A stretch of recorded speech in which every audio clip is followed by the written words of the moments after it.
Tidak ada yang tahu kapan pandemi corona akan berakhir. Sinkronisasi data yang tak lancar membuat kita sulit memprediksi kapan pandemi ini akan berakhir. Jutaan pasang mata terbaring di ranjang pengasingan yang sampai sekarang masih naik turun jumlah datanya. Semua orang menyalahkan pemerintah, tetapi di sisi lain, kitalah yang salah. Banyak dari kita yang masih lalai dan abai akan pentingnya protokol kesehatan. Bagaimana bisa pandemi ini cepat berakhir jika kalian tetap abai akan protokol kesehatan?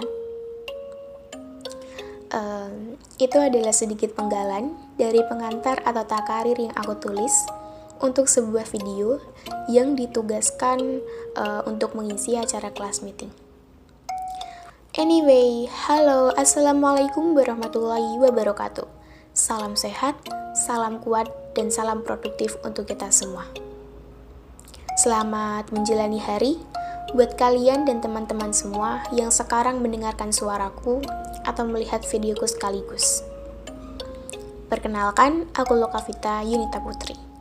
Pada podcast aku kali ini, aku akan sedikit bercerita dan membahas mengenai pencegahan penyebaran COVID-19 yang saat ini masih belum ada habisnya.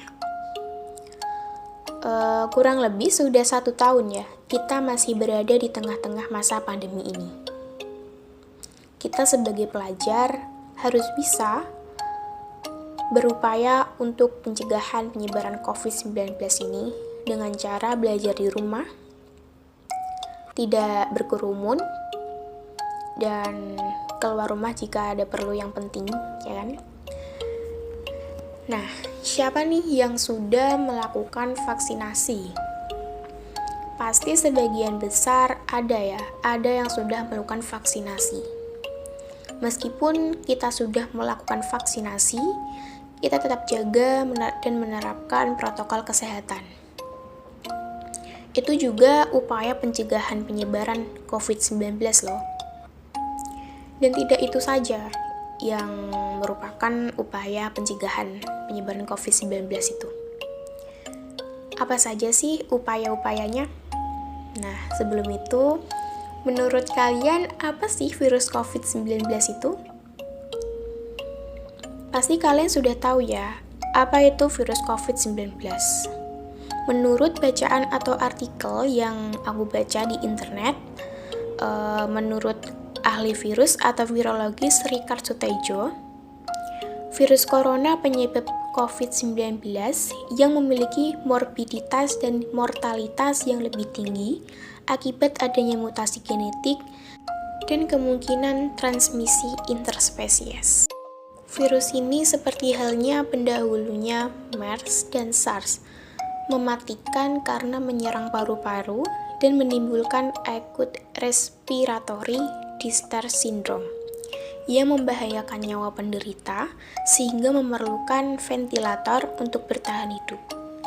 Nah, virus ini sangat berbahaya ya bagi kita semua, apalagi ketika virus ini menjangkiti si penderita yang sudah mempunyai penyakit bawaan seperti flek paru-paru, jantung koroner, atau yang lain sebagainya yang menyebabkan kematian. Ini sangat bahaya juga sih bagi kita semua. Terutama nih bagi kalian pelajar-pelajar yang biasanya main sama teman-temannya, tapi itu ada beberapa yang tidak memakai masker.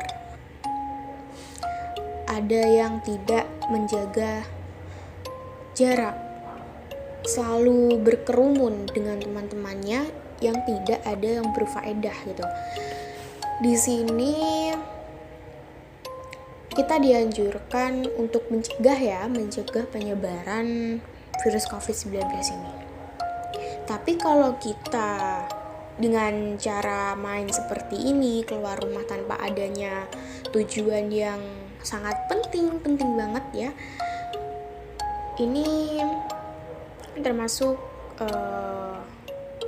menyepelekan virus corona ini gitu. Lalu tugas kita sebagai pelajar apa sih untuk berupaya pencegahan penyebaran COVID-19 ini.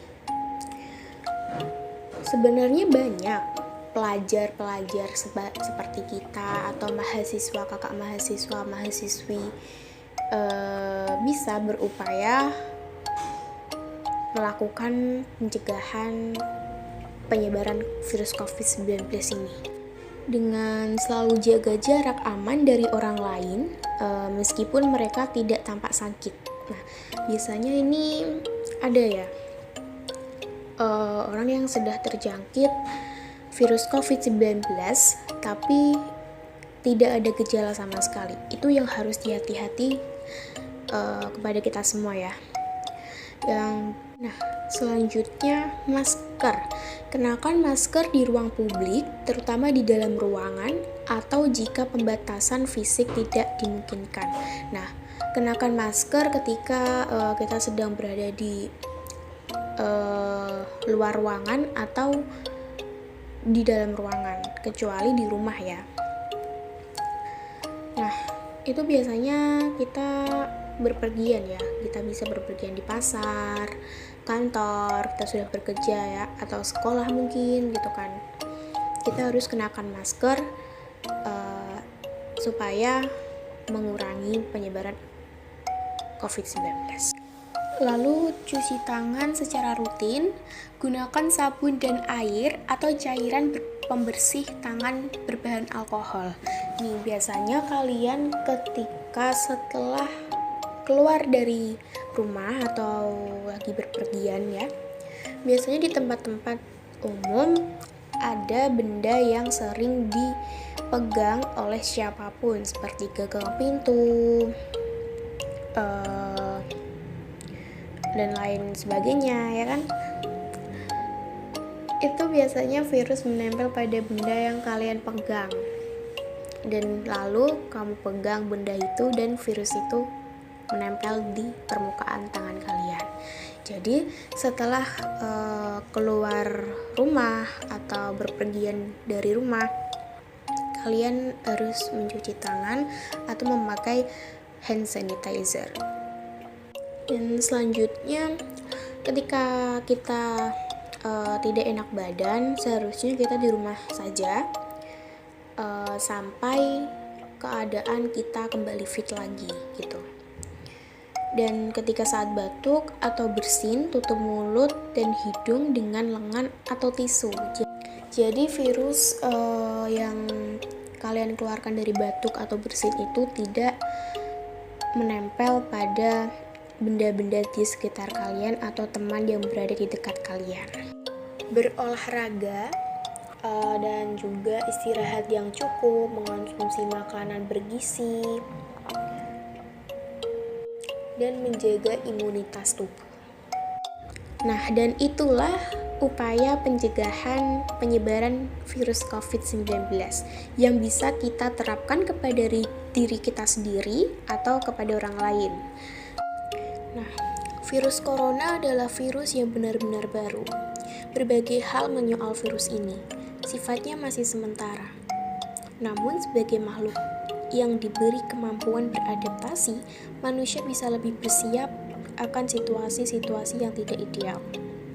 Di tengah ketidakpastian, kita masih bisa membuat bermacam kepastian kecil yang membuat hidup kita bermakna di masa depan. Ya, itu aja sih yang aku bahas. Semoga setelah mendengarkan podcast ini, kalian jadi sadar akan pentingnya protokol kesehatan agar pandemi cepat berakhir. Salam sehat dan waras dari aku, Lokavita Yunta Putri. Wassalamualaikum warahmatullahi wabarakatuh.